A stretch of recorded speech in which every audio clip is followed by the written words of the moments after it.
Jean-Claude Bourdon, je suis président et fondateur de Dolphin et je suis ravi de vous accueillir à ce webinaire auquel vous êtes apparemment nombreux.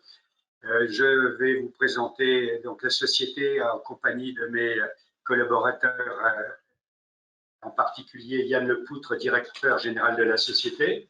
Bonjour à toutes et à tous, rebonjour. Et puis Bruno Alain, qui est directeur général de 8.2 France et responsable de la division énergie renouvelable. Bonjour à tous. Voilà, donc on va vous parler aujourd'hui de notre vision et de notre mission. N'oubliez pas, j'en profite pour vous signaler que vous avez la possibilité de poser des questions par écrit auxquelles on se fera un plaisir de répondre à la fin de ce webinaire. Donc voilà, pour vous pas sur toute question sur la société, sa vie, et c'est là qu'on pourra répondre. On va vous parler de notre vision et de notre mission. On va vous parler du positionnement de la société au carrefour des dynamiques de marché des énergies renouvelables, mais également conventionnelles. Notre stratégie de développement dans ce business pour le secteur des énergies renouvelables, mais également pour les énergies conventionnelles. Et ce qui vous intéresse tous, je crois, quelles sont nos perspectives. Notre vision, évidemment, on s'inscrit dans un schéma dont on parle beaucoup aujourd'hui, qui est celui de la croissance de demande d'énergie, mais du changement climatique auquel on doit souscrire et évidemment faire tout ce qui est notre possibilité en tant que société de services et acteurs de ce secteur pour rester en dessous des 2 degrés qui ont été fixés par la communauté internationale. On doit évidemment participer à l'évolution des énergies renouvelables, tout en améliorant l'impact de notre activité sur la production des énergies carbonées, je pense au gaz en particulier. Et évidemment, en tant que société de services, l'expertise technique et les solutions innovantes sont au cœur de ce challenge. Notre mission, résumée très brièvement, c'est la mise en synergie de nos expériences acquises au cours des 22 années de vie de société, mais beaucoup plus longtemps en ce qui concerne les expériences individuelles des gens qui constituent cette société, pour les apporter aux énergies renouvelables, pour lesquelles qui constituent une valeur ajoutée majeure de Dolphin et de ses clients. Alors, évidemment, la sécurité est au cœur de nos actions quotidiennes. Nous avons des inspecteurs qui sont aux 4 coins du monde sur des plateformes de forage, dans des contrées isolées, travaillant dans des conditions parfois très compliquées. Et cela, vous l'imaginez, requiert bien une bonne forme physique.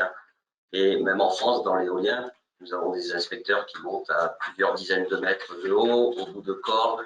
Donc notre souci, c'est que tous ces employés, tous ces salariés, tous nos collègues puissent rentrer dans leur famille le soir après le travail en bonne santé. Donc, le virage que nous avons pris en 2020, c'est de placer Dolphin au carrefour des dynamiques des énergies, enfin des marchés des énergies renouvelables et conventionnelles. Et on voit par ces courbes-là que ce positionnement est très important. Vous pouvez voir la courbe rouge qui représente le pétrole, la courbe verte qui représente les énergies renouvelables et la courbe bleue, donc les 3 premières courbes, la courbe bleue, le gaz. Certes, les énergies renouvelables vont exploser au niveau de leur production. La production va exploser, les infrastructures vont exploser.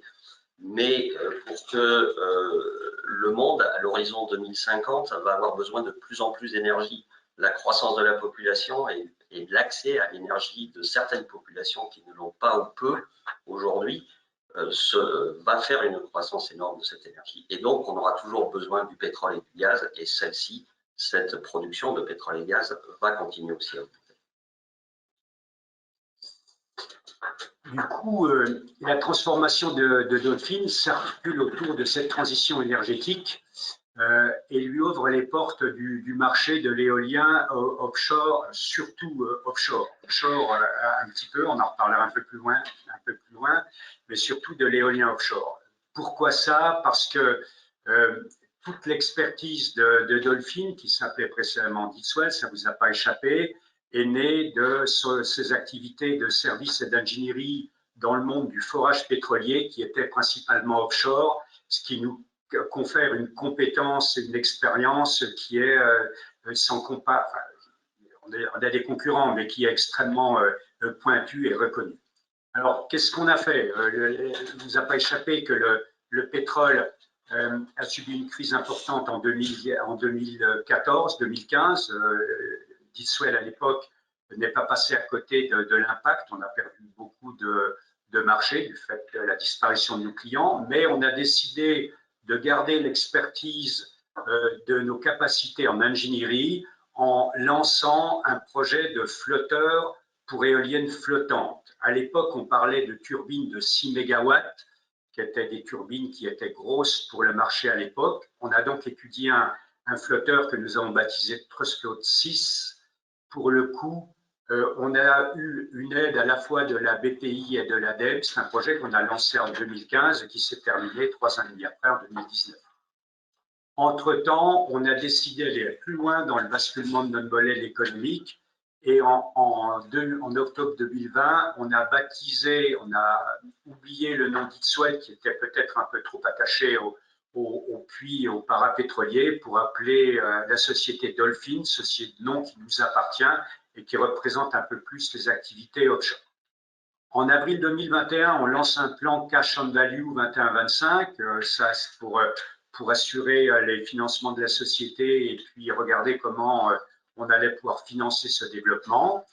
Et on met un premier pied dans le service, dans les énergies renouvelables, avec l'acquisition de 8.2 France, qui est un partenaire depuis 2020, représenté ici par Bruno Alain, son fondateur, qui va vous en parler un peu plus loin. Ensuite, depuis ce temps-là, on travaille sur la réorganisation opérationnelle de la société Dolphin, son plan de développement. On crée 8.2 Madrid en Espagne pour couvrir l'activité en Espagne qui est extrêmement prometteuse également. On a en cours d'acquisition, au-delà de l'acquisition de 8.2 France, on a un projet d'acquisition d'une société spécialisée dans l'acquisition, le traitement de données et les études de phénomènes vibratoires pour donner de l'information extrêmement utile aux clients pour anticiper et pour prévenir les incidents sur leurs turbines. Et puis, nous recrutons des seniors sur tous les segments pour assurer ce développement. Et enfin, nous réorganisons l'engineering de nos activités oil and gas qui ont souffert de la crise des sols. Qui est Dolphin? Dolphin, vous le savez, la plupart d'entre vous présents aujourd'hui nous connaissent déjà. On a 22 ans d'expérience. La société est née en 2000, mais elle a beaucoup plus d'expérience si on compte l'expérience des experts qui l'ont fondée. Et puis 8.2, je vais passer brièvement la parole à Bruno à côté de moi qui va vous en parler un peu plus. Alors 8.2, c'est 27 ans d'expérience dans l'éolien onshore, 20 ans d'expérience à peu près dans le solaire et 15 ans d'expérience dans l'offshore. C'est désormais une marque qui donc est portée par un groupe associatif basé en Allemagne. Elle regroupe 34 bureaux, tous indépendants, qui forment un des plus gros réseaux d'experts capables de se déployer partout dans le monde. Voilà, donc de ce fait, nous couvrons toute la chaîne de la valeur et de l'expertise technique pour faire du conseil aux énergies renouvelables et conventionnelles et du service. Donc pour cela, on a mis en place une organisation légère et réactive pour servir au mieux tous nos clients et pour que l'on soit dans une configuration gagnant-gagnant pour tout le monde. Tout d'abord, on a deux pôles opérationnels, donc les deux pôles qui sont les services aux énergies conventionnelles et les services aux énergies renouvelables. Dans le premier, donc dans les services aux énergies conventionnelles, nous faisons de l'inspection et de l'audit de plateformes de forage au travers d'une marque Factorig qui a été créée par Dolphin et qui est maintenant très bien reconnue par tous les clients partout dans le monde. Par ailleurs, ces mêmes clients ont besoin d'expertise que nous avons grâce à ce premier sujet. Cette expertise, nous pouvons la mettre à disposition de ces clients. Et donc, nous fournissons un service d'assistance technique autour de projets de forage pétrolier et gazier. Dans les services aux énergies renouvelables, nous avons fondé cette division évidemment sur la base de l'acquisition de 8 points de France et de son expertise. Nous allons l'internationaliser et d'ailleurs nous avons déjà un premier cas. Nous avons ouvert un bureau en Espagne, 8 points de Madrid, au mois de février. Nous espérons un premier contrat, j'espère, dans les jours ou semaines qui viennent. Et ensuite, nous allons compléter cette expertise, comme Jean-Claude l'a dit précédemment, à travers l'acquisition de nouvelles sociétés ou des nouveaux partenariats. Donc, il y a une acquisition qui est en cours, on vient de vous en parler. Et le troisième pôle, le pôle d'ingénierie, technologie et projet, est là pour supporter et pour rajouter de la valeur à ces services pour encore mieux servir nos clients. Donc, on peut faire des études d'ingénierie qu'on appelle design de base ou FEED, c'est-à-dire avant-projet. On vient d'en terminer une en Libye, d'ailleurs, pour un client libyen. Nous regardons toutes les solutions pour nous amener à mieux servir l'éolien offshore dans les opérations à la maintenance, on en parlera plus tard. Et bien évidemment, il faut que l'on digitalise tous nos services et nos opérations pour éventuellement arriver dans ce modèle de data et de vente de data ou de commercialisation de data. Alors, la stratégie de développement autour de tout ça, elle est bien reflétée déjà par cette organisation. C'est donc de continuer à fournir des services de première qualité à nos clients traditionnels dans les énergies conventionnelles. Ces clients que l'on rencontre dans ce secteur-là, ce sont les mêmes clients que l'on rencontre et que l'on commence à rencontrer aujourd'hui dans l'éolien offshore. Donc, accompagner ces clients dans les énergies conventionnelles est clé pour nous. Et nous devons développer des relations favorables et bien évidemment que l'on retrouvera dans les énergies renouvelables. Ensuite, nous devons décarboner ce monde des énergies conventionnelles, la production. Donc, il y aura des opportunités de nouvelles technologies et nous devons associer à notre capacité de servir les clients ces nouvelles technologies. Le deuxième axe de la stratégie de développement, c'est fondé sur l'expertise de 8 points de France, comme je l'ai dit auparavant, et d'imposer 8 points de France comme un leader dans les services aux énergies renouvelables. Et suite à une croissance externe, fusion, acquisition, partenariat, nous allons développer, entretenir et compléter ces expertises et élargir nos offres et renforcer donc notre modèle économique. Et puis, il va sans dire que nous devons, pour garder ce leadership, nous devons entretenir une capacité d'innovation en ingénierie, développer ce que l'on appelle des smart solutions en anglais, dans les énergies renouvelables et les énergies conventionnelles. Nous devons accélérer la digitalisation, la robotisation de nos activités, non seulement pour être plus efficaces dans nos services, mais pour les améliorer.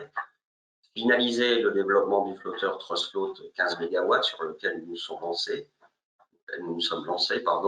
et bien évidemment développer des nouvelles solutions. Nous en parlerons plus tard, que ce soit dans la maintenance offshore, et nous regardons de très près, nous discutons beaucoup avec des partenaires sur l'hydrogène.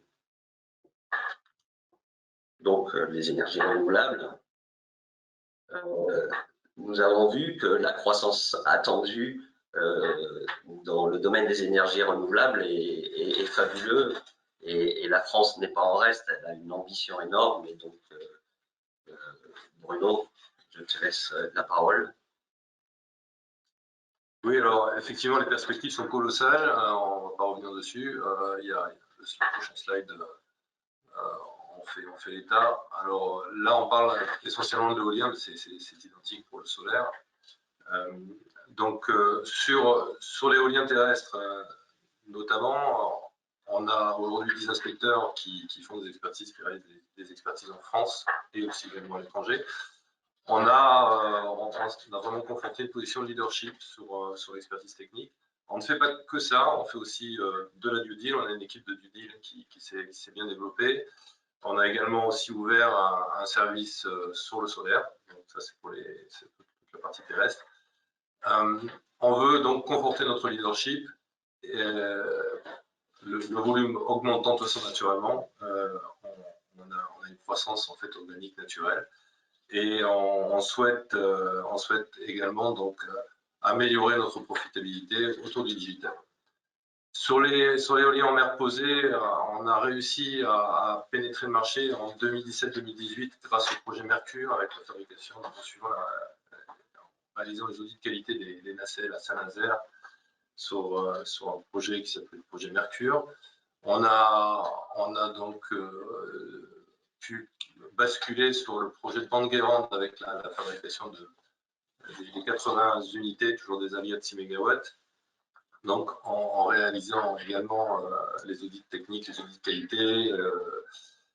qualité, en usine pendant la fabrication, sur le portuaire et en mer. On souhaite s'imposer aussi sur ce marché en phase d'exploitation. On a aussi l'ambition de démontrer aussi qu'on sait faire plus que ça. Parce en éolien, on a su vraiment déployer énormément d'expertise, notamment aussi autour de la performance. Donc, si on peut faire cette démonstration sur l'éolien posé, ça ne fera que mieux pour notre activité. Enfin, sur l'éolien offshore flottant, là, c'est ce qui nous a liés avec Dolphin, c'est ce qui fait qu'on s'est regroupés. Il y a énormément de synergie. Donc, nous, de notre côté, on avait eu la chance de suivre le projet FloatGen. Donc, c'était un proto à l'échelle 1 développé par Ideol. Donc, on les a aidés à l'époque à choisir la machine. Donc, c'était une machine de deuxième main. Et on a vraiment suivi le projet de A à Z. Donc, ça, c'était une très, très bonne expérience pour 8.2. Et avec donc l'arrivée du flotteur dans sa version 15-20 MW, plus l'outil télescopique représenté, qui sont donc des solutions très innovantes sur le marché. On a vraiment là une offre vraiment très très large de services et de solutions. Donc si on remonte un petit peu la chaîne entre tout ce qu'on a fait sur l'onshore, notre positionnement qui est en train d'évoluer sur l'offshore posé, et maintenant ces perspectives sur l'offshore flottant, on a vraiment la possibilité d'offrir vraiment une gamme de services extrêmement large. Nos axes de développement dans le secteur des énergies renouvelables, vous avez brièvement entendu parler du flotteur Trustfloat, alors qui a commencé en 2015 par le design que vous voyez en bas à gauche d'un flotteur 3 colonnes pour des éoliennes de 6 MW. Lorsqu'on a terminé ce projet, alors que le marché n'était pas encore existant, il y avait seulement quelques fermes pilotes prévues en France pour des turbines qui faisaient 6 MW maximum. C'était l'objet de notre étude. On a eu un satisfait de l'ADEME qui était satisfait du rendu. On s'est rendu compte malgré tout qu'il n'y aurait pas de marché, ou probablement pas de marché évident pour un flotteur pour une turbine de 6 MW. On a décidé de notre propre chef, sur nos fonds propres, de faire évoluer le design, de faire un upscale de ces designs pour travailler sur une fondation qui pourrait accommoder des turbines 15 MW à minimum, 15-20 MW, c'est pour ça que nous l'appelons projet Trustfloat 15+, qui est beaucoup plus ambitieux et qui correspond pour le coup aux demandes du marché à venir. On n'est pas très loin de finaliser notre projet, encore une fois que nous avons fait sur nos fonds propres. On est en fin d'études, des essais en bassin sont prévus pour la fin de l'année. Ce qui est important, juste pour les techniciens, c'est intéressant de savoir que ce n'est pas seulement une bouée, ce n'est pas seulement un flotteur, mais c'est une machine flottante extrêmement complexe qui doit tenir non seulement statique, on ne travaille pas sur un lac, on travaille en mer, là où la mer est agitée et où il y a du vent. Donc le système doit être étudié pour tenir toutes les conditions de mer avec une charge d'une éolienne de 15 MW qui est probablement une charge de l'ordre de 1000 tonnes qui va être à 140 à 150 mètres au-dessus de la surface, ce qui vous donne une idée du projet. C'est très, très, très ambitieux. Ensuite, on s'est beaucoup interrogé à Dolphin sur la capacité qu'auraient les opérateurs d'intervenir sur ces éoliennes flottantes en mer. Il est évident que lorsqu'on est posé, on peut intervenir assez facilement dans 30, 35, 40 mètres d'eau, peut-être avec des jack-ups. Lorsque les fermes flottantes sont dans plus de 70 mètres d'eau, alors que tout ça n'est pas statique, bouge par nature, il est extrêmement difficile d'intervenir avec des unités pour intervenir sur des pales des boîtes à vitesse mécaniques de turbines, avec des navires flottants qui d'ailleurs n'existent pas ou très peu. On parle de navires semi-submersibles avec des grues de 5000 tonnes qui sont peu nombreux autour de la planète, très très chers, non seulement opérés mais également mobilisés. Et une question des opérateurs, c'est de savoir comment ils pourraient diminuer leur risque en intervention sans être obligés de ramener ces unités au port, ce qui est tout simplement incompatible avec des solutions économiques acceptables. Donc, on a beaucoup réfléchi chez Dolphin et trouvé une solution qui est en cours d'évaluation par l'ADEME actuellement, mais nous avons d'ores et déjà le support du pôle mer Méditerranée et d'opérateurs en énergie renouvelable offshore de premier plan qui sont extrêmement intéressés par cet outil. On appelle ça l'outil HOME pour Offshore Heavy Maintenance Enabler, qui est un outil qui, lui, va être posé et va être posé sur l'unité flottante, donc qui évitera tout mouvement relatif entre le système de manipulation des pales et l'unité flottante, ce qui le rend complètement différent de toute solution existante actuelle. C'est une vraie innovation. Et enfin, sur la digitalisation globale de nos activités, on est clairement dans un monde digital aujourd'hui où nos clients sont avides d'informations. Grâce à 8.2 qui fait de l'accumulation d'informations, la société dont on projette l'acquisition d'ici quelques semaines maintenant, on sera capable à la fois acquérir, traiter et donner de l'information pertinente à nos clients en temps réel et quelles que soient les conditions. Voilà pour ce qui est de... Merci Jean-Claude. On peut peut-être revenir sur le précédent. Effectivement, donc 8.2, de la même façon que Dolphin est très présent sur la R&D, on en fait depuis une dizaine d'années. Et alors sur le projet digital, juste pour rajouter quelques mots, effectivement, c'est un projet collaboratif qu'on a dans les cartons qui devrait se faire en deux phases. On fait une subvention Redinov cet été et une subvention Horizon Europe l'année prochaine. On va essayer d'avoir une activité continue sur ce projet R&D. Ici, donc, il s'agit de suivi de performance en temps réel et de maintenance prédictive, donc avec le traitement des signaux vibratoires, évidemment.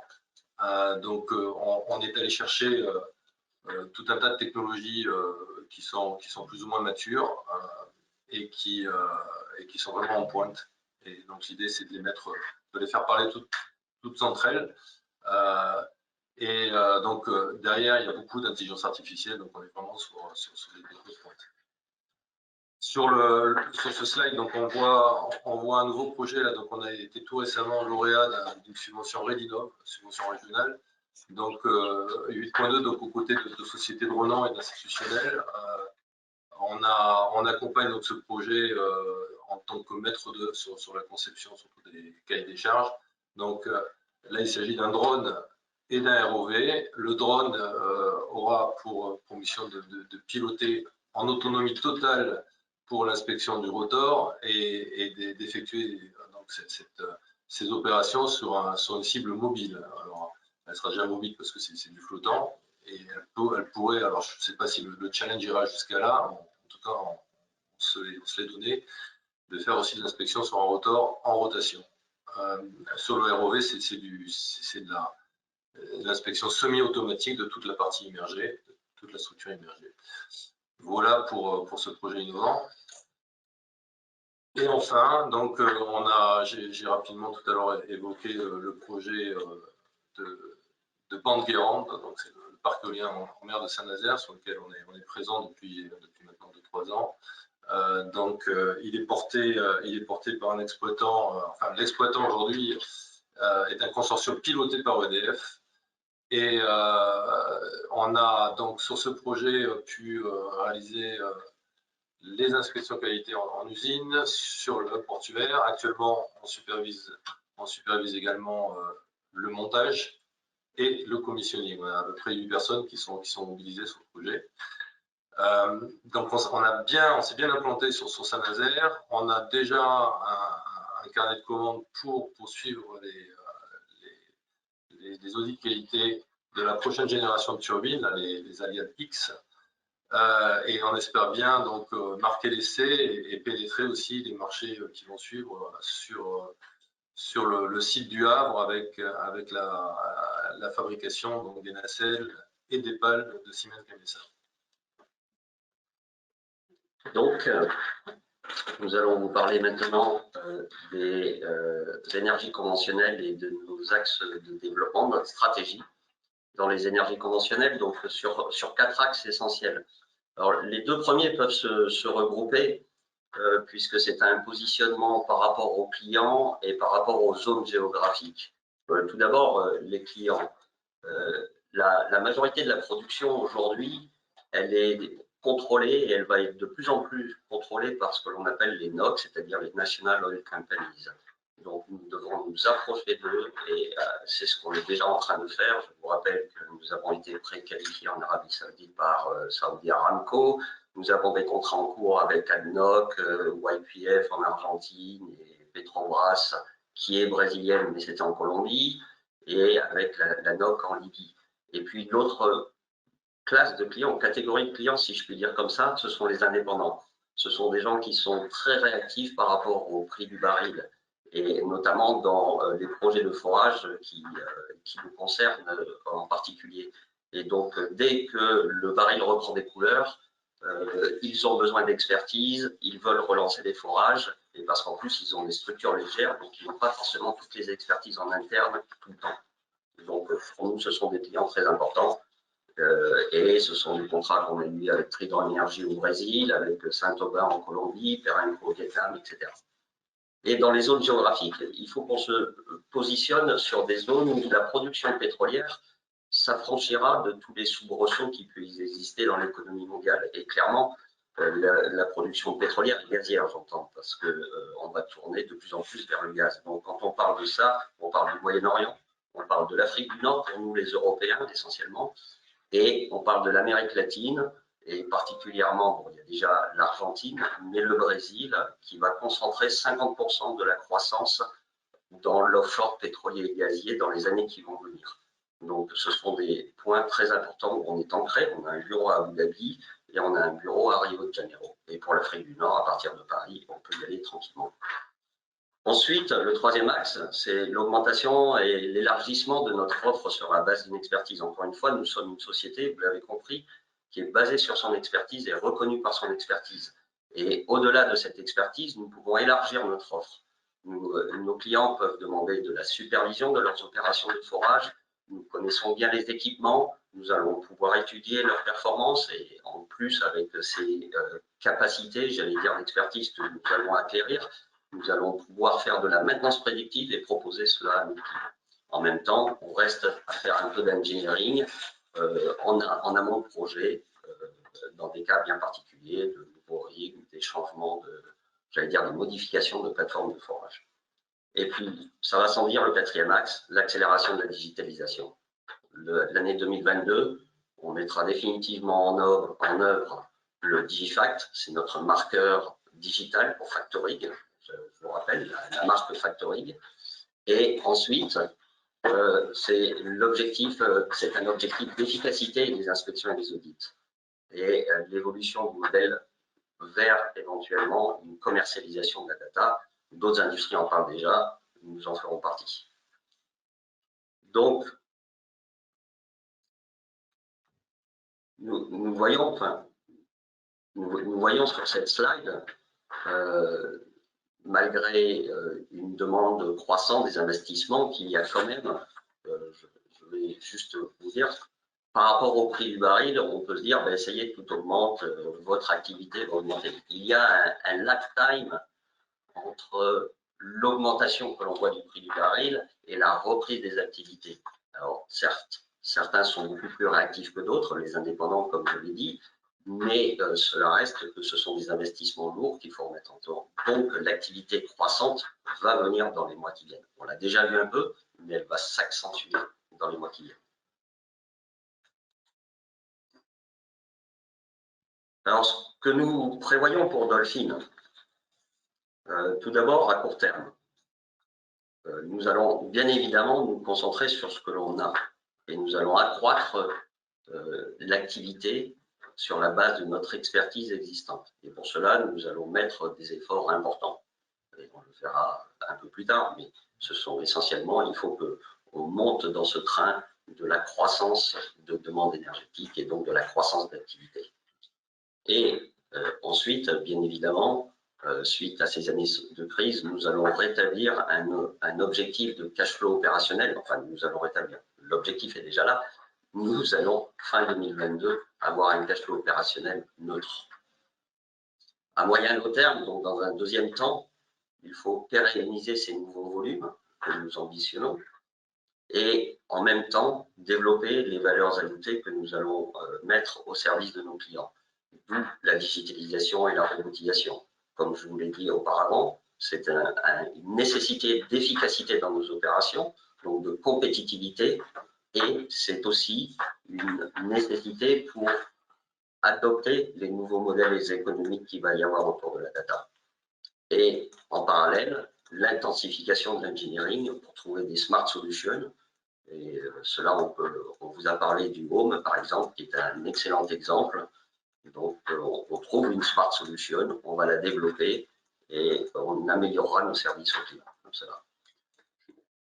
J'en profite pour rebondir sur le Home dont on vous a parlé techniquement. Il est évident qu'on se lance sur ce projet avec beaucoup d'atouts. C'est un projet pour lequel nous avons établi un dossier technique complet, mais également un business plan extrêmement détaillé qu'on a présenté il n'y a pas très longtemps à un comité d'experts piloté par l'ADEME.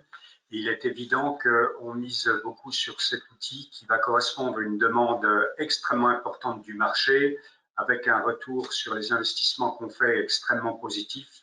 Le modèle économique dans le détail, nous l'avons, on ne va pas l'exposer ici, mais sachez qu'on en parlera très bientôt quand on aura finalisé un certain nombre de partenariats, en particulier avec des équipementiers, sachant que Dolphin ne coupera pas lui-même de l'acier, ne fera pas de la soudure sur cet outil, mais on fera la conception, mais également l'utilisation opérationnelle en tant que société de service. Donc, ça viendra très bientôt, on fera des communications spécifiques là-dessus. Et donc, pour toutes ces perspectives, vous savez donc que suite à l'Assemblée générale qui aura lieu en fin de mois, nous allons lever donc 4 millions d'euros. À quoi seront consacrés ces 4 millions d'euros? Plus des 3/4 seront consacrés à la croissance externe et à l'évolution, à l'augmentation de la valeur de nos services. Donc, dans la recherche et développement, nous allons continuer et donc finaliser ce flotteur Trustfloat. Nous avons parlé, et Bruno en a parlé, de ces projets dans la digitalisation des drones, NEMAR. Et nous allons aussi, donc nous lançons ce projet Home, que nous espérons, comme dit Jean-Claude, développer pour créer une société de service, donc un service, pardon, associé à cet outil. Ensuite, la croissance externe, elle va sans dire, enfin je vous le rappelle, c'est de l'acquisition, fusion-acquisition, partenariat dans tous les domaines que nous avons cités auparavant. Voilà, je pense que Jean-Claude, nous avons conclu, nous sommes prêts à avoir des questions. Oui, merci. Merci, je rebondis. N'hésitez pas à poser des questions si vous en avez. Sachez que on est extrêmement mobilisé à la direction générale de Dolphin pour atteindre ces objectifs. En tant que fondateur de la société, j'ai effectivement une attention toute particulière sur le retour à la profitabilité de la société. C'est quelque chose sur lequel on travaille tous les jours et on se donne les moyens d'y arriver. Évidemment, le marché n'était pas très favorable jusqu'à il y a quelques temps. On sent un retournement aujourd'hui dont on va chercher à profiter au maximum. Et puis, je voudrais juste, avant de conclure, dire que nous avons cette assemblée générale à la fin du mois. certains parmi vous sont possesseurs d'actions, représentants. N'hésitez pas, je vous invite à faire tout ce qui est en votre pouvoir pour voter ou vous faire représenter pour voter, de manière à ce que nous soyons certains d'avoir le quorum et puis de pouvoir passer nos résolutions telles qu'elles ont été émises rendues publiques récemment. Voilà, je vous remercie beaucoup de votre attention. Nous sommes ouverts à toute question et surtout nous espérons que ce webinaire, qui est un peu une première pour nous, sera suivi d'autres. On ne manquera pas de vous informer au fil de l'eau des évolutions, à la fois des évolutions d'acquisition dont on vous a parlé lorsqu'elles seront conclues, des informations relatives à nos partenariats dont certains sont bien avancés mais sur lesquels on ne peut pas encore communiquer pour des raisons de confidentialité, mais je peux vous dire qu'ils existent, ce n'est pas des mots en l'air. Et puis surtout des contrats de nature structurant qui pourraient intervenir dans la vie de la société dans le futur proche. Question sur le type de concurrence dans les énergies renouvelables, service d'audit. Je vais laisser parler Bruno. Moi, ouais. Alors, nos concurrents dans les services d'audit, il y a les concurrents nationaux et internationaux, bon, c'est à peu près les mêmes. On a WPO, on a Natural Power, on a DNVGL, ça c'est un gros monstre présent partout dans le monde. ULDV, donc une boîte américano-allemande. On a donc Mott MacDonald plus présent sur l'offshore. Là, je ne sais pas si la question est uniquement sur l'audit terrestre.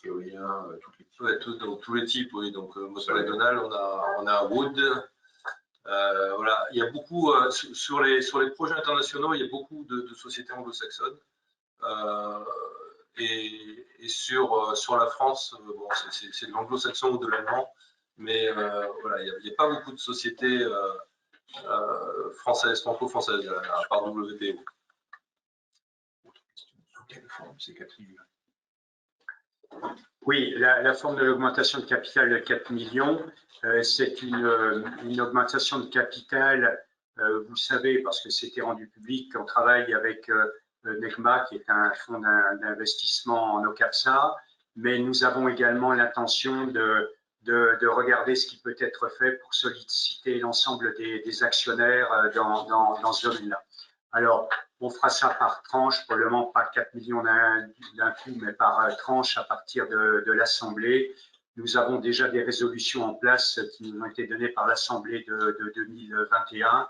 Et puis, nous allons faire cette opération d'appurement des fonds propres à cette Assemblée générale pour que la société ait une présentation de bilan tout à fait acceptable et compatible avec les règles en usage et qu'on se présente enfin comme une société stable et dotée des moyens pour se développer.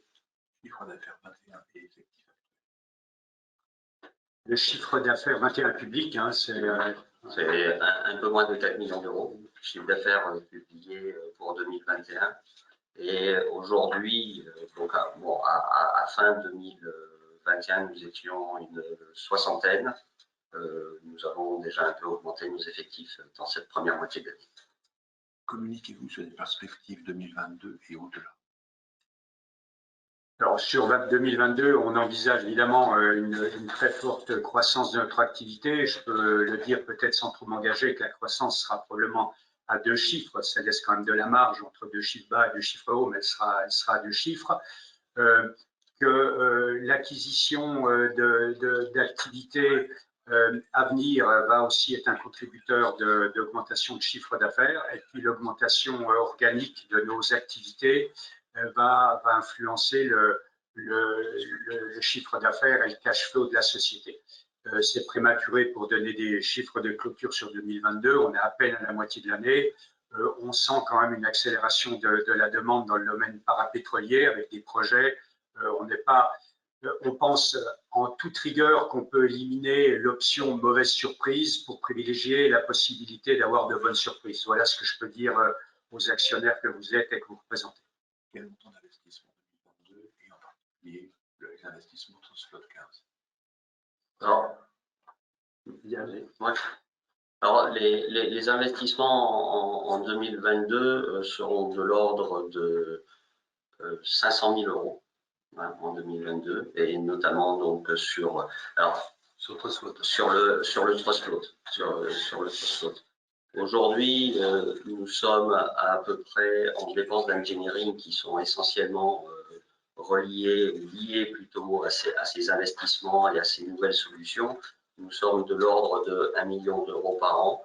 Cela dit, sur le projet Home, nous sommes en discussion pour un financement par les institutions et organismes d'État, l'ADEME, et éventuellement par les investisseurs aussi privés. Donc, nous espérons financer cette recherche et développement du Home à 100%. Non, il y a une question sur la guidance. Nous n'avons pas de guidance particulière autre que celles qui sont publiquement connues.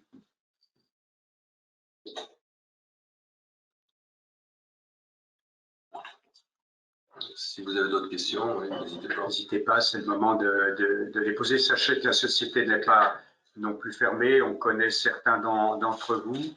Il y a des relais également sous forme de communiqués techniques. Il y a des relais sous forme de communiqués de presse. Il y a des relais sous forme d'interviews dans la presse spécialisée.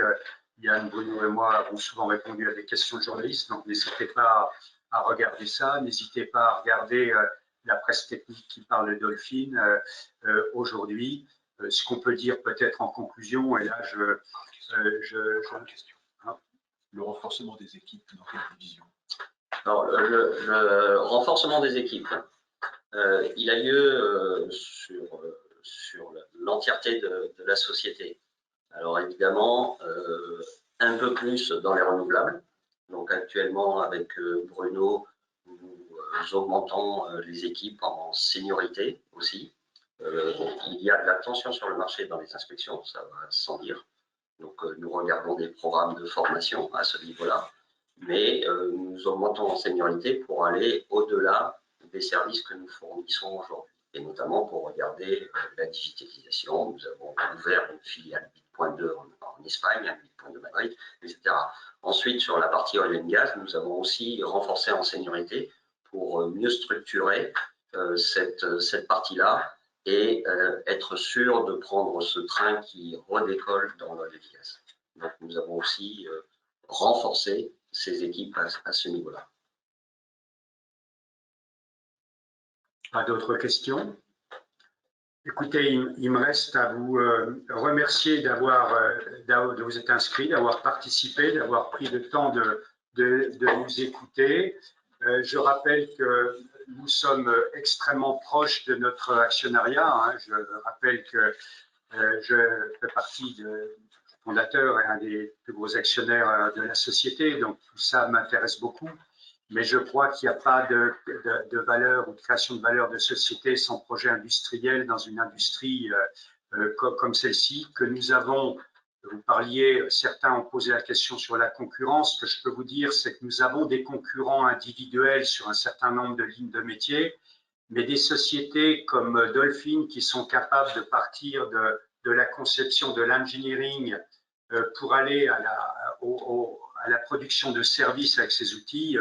Nous connaissons peu de concurrents et c'est ce qui nous différencie le plus. Sachez que historiquement, la société a été quand même beaucoup plus grosse que ça. Dans les bonnes années du pétrole et hors projet particulier, la société dépassait les 20 millions d'euros de chiffre d'affaires.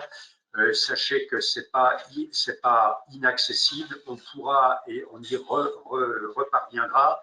Ça va demander peut-être un petit peu de temps, mais je suis certain du résultat. Et puis, nous ne sommes pas non plus à l'abri d'acquisitions majeures que nous pourrions faire. Nous en avons en cours et ça va être un contributeur fort d'augmentation de volume et de profitabilité. Juste pour conclure sur le distinguo entre les industries, pétrole et gaz, donc énergie carbonée et énergie renouvelable dont on fait partie, sachez que je voudrais vous citer un simple exemple. Nous sommes aujourd'hui sollicités par deux domaines des énergies renouvelables, que sont la géothermie et l'hydrogène, qui font appel à des métiers que nous connaissons bien, qui sont ceux du forage pétrolier. Simple exemple, on fait de la géothermie avec des puits, que ce soit un puits pétrolier, gazier ou un puits en géothermie, c'est exactement la même chose. Et aujourd'hui, on parle de stockage, de récupération, de stockage de CO2. Il faut bien des puits pour les stocker, ça c'est un métier qu'on connaît parfaitement. Et tout récemment, nous avons été sollicités sur des projets de stockage souterrain d'hydrogène. Et là aussi, on est venu nous chercher pour notre expertise en forage puits. Donc, vous voyez qu'il est extrêmement difficile de faire le distinguo entre ce qui est carboné et ce qui est énergie renouvelable. Techniquement, nous avons une compétence transversale à l'ensemble de ces activités, ce qui fait probablement notre force. Je vous remercie pour votre attention. Merci beaucoup. Merci à toutes et à tous.